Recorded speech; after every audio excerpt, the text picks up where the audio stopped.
चन्द्रमाललाटपड सोहे भुजङ्गधर शिरजटाजुटाधर कर डमरू बाजे।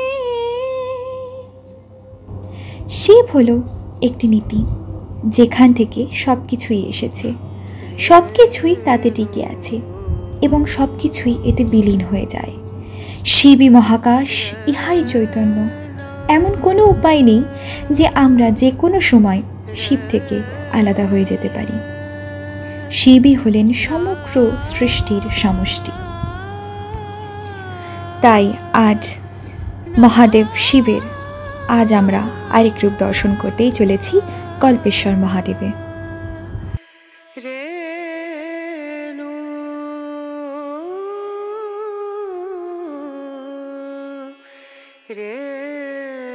উত্তরাখণ্ডের পঞ্চকেদারের পঞ্চম কেদার হল কল্পেশ্বর ধাম। আজ আমরা সেই পথেই আমাদের যাত্রার সূচনা করেছি। কল্পেশ্বর হল গাড়োয়াল অঞ্চলের উরগাম উপত্যকায় 2200 মিটার বা 7217 ফুট উচ্চতায় অবস্থিত ভগবান শিবকে উৎসর্গ করা একটি হিন্দু মন্দির। পূজার ক্রমানুসারে অন্য 4টি মন্দির হল কেদারনাথ, রুদ্রনাথ, তুঙ্গনাথ এবং মদমহেশ্বর মন্দির। সবই গাড়োয়াল হিমালয়ের কেদারখণ্ড অঞ্চলে অবস্থিত। কল্পেশ্বর হল একমাত্র পঞ্চকেদার মন্দির যা সারা বছরই প্রবেশযোগ্য। বাকি মন্দিরগুলি কিন্তু 6 মাসের জন্য খোলা হয়, আর বাকি 6 মাস কিন্তু বন্ধ থাকে।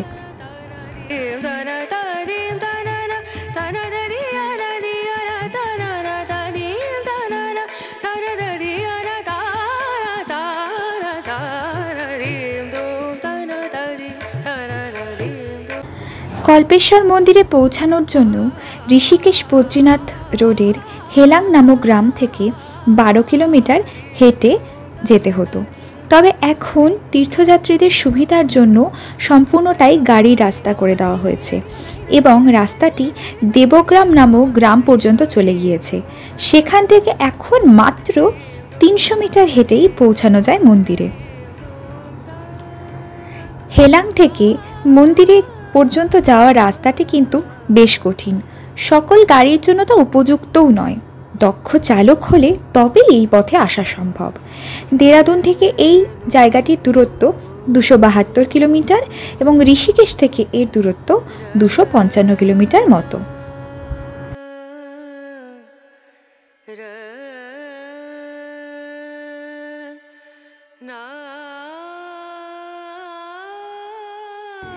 যদি রাস্তার কথা বলি তবে বলবো কনস্ট্রাকশন কাজের জন্য রাস্তার অবস্থা এখন খুবই খারাপ, কিন্তু হয়তো তা খুব তাড়াতাড়ি ভালো হয়ে যাবে। আর সেখানকার মানুষেরা বলছিল এই পথে নাকি রাতের বেলা প্রায়ই ভাল্লুক বেরিয়ে আসে, তবে দিনের বেলা কিন্তু তার ভয় নেই।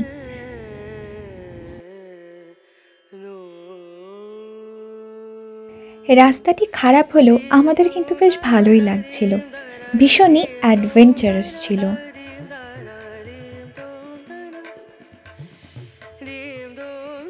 সারা বছর এখানে আসা গেলেও আমার মতে সেপ্টেম্বর থেকে নভেম্বর পর্যন্ত সময়টি হলো এখানে আসার জন্য আদর্শ। এখানকার উর্গম ভ্যালি সত্যি দারুণ সুন্দর, যেটা তোমরা সকলেই দেখতে পাচ্ছ, একদম ছবির মতো। হাতে সময় থাকলে এখানে অবশ্যই একদিন থাকা যেতে পারে।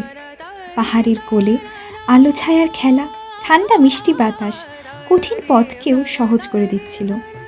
এতটাই শান্তি অনুভূত হবে এখানে গেলে যে বাড়ি ফেরার জন্য আর মনই করবে না।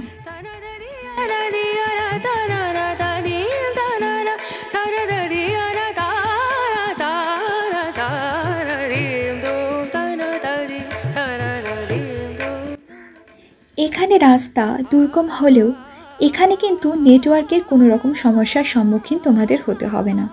এখানে সব জায়গাতেই ভালো মতোই নেটওয়ার্ক পাওয়া যায়। তবে জানো তো, কখনো কখনো মনে হয় এমন জায়গায় নেটওয়ার্ক না থাকাই ভালো। সম্পূর্ণ পৃথিবীর থেকে কিছু মুহূর্তের জন্য বিচ্ছিন্ন হয়ে প্রকৃতিকে পুরোপুরি উপলব্ধি করা যায়।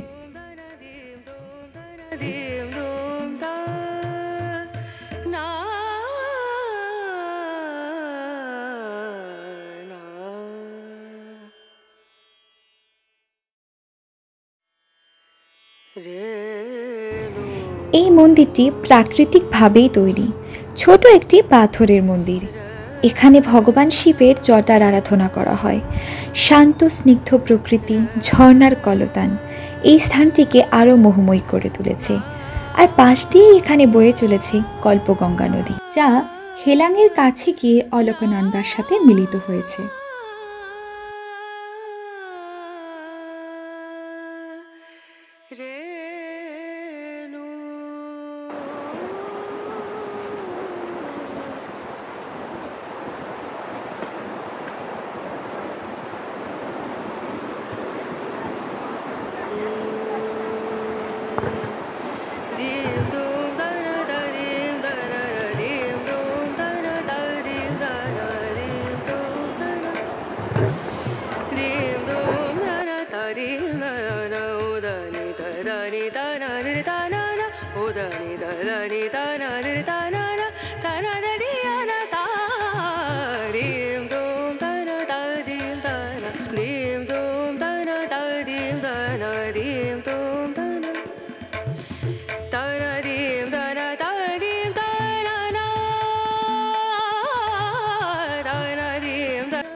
ভগবান এখানে কল্পেশ্বর নামে পূজিত হন, কারণ মনে করা হয় তিনি ভক্তের মনে থাকা কল্পনার বাস্তবায়ন করেন।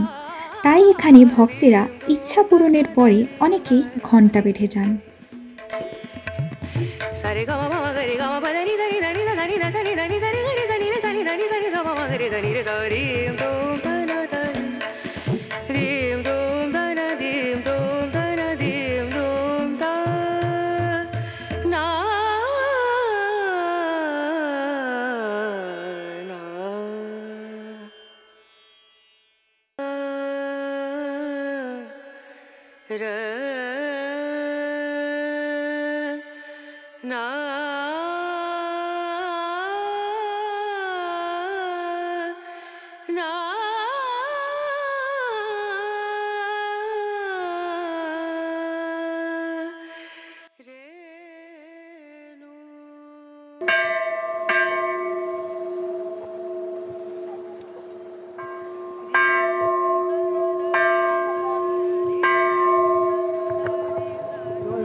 মন্দির পরিসরে প্রবেশ করা মাত্রই প্রথমেই ডান দিকে চোখে পড়বে কিছু ঘর, এবং সেখান থেকে আরও কিছুটা সামনের দিকে এগিয়ে গেলে বাঁ দিকে পড়বে একটি প্রসাদ সামগ্রীর জায়গা, এবং সেই প্রসাদ সামগ্রীর দোকান থেকে কিন্তু তোমরা যাবতীয় পূজার সকল জিনিসই পেয়ে যাবে।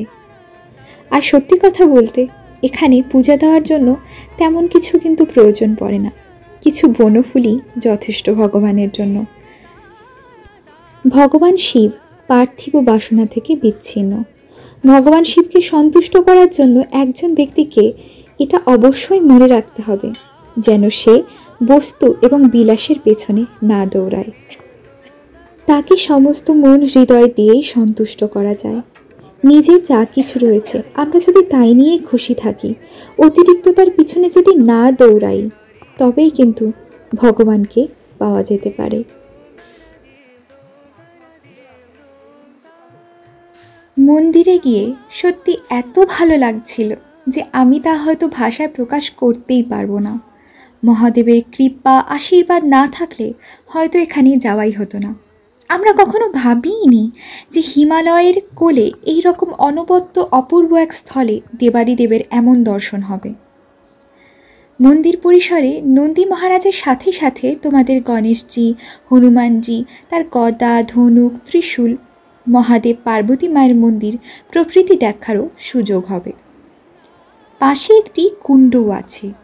মনে করা হয় ভগবান শিবের জটা থেকেই এখানে নাকি জল বয়ে আসছে।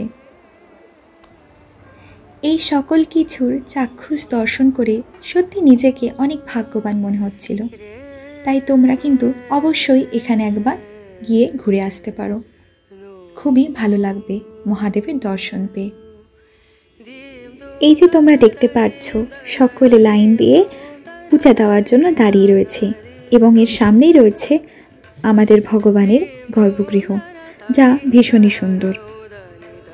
গর্ভগৃহটি আকারে খুব একটা বড় নয়, সেই কারণে এখানে কিন্তু 4 থেকে 5 জনের বেশি একসাথে প্রবেশ করতে পারবে না।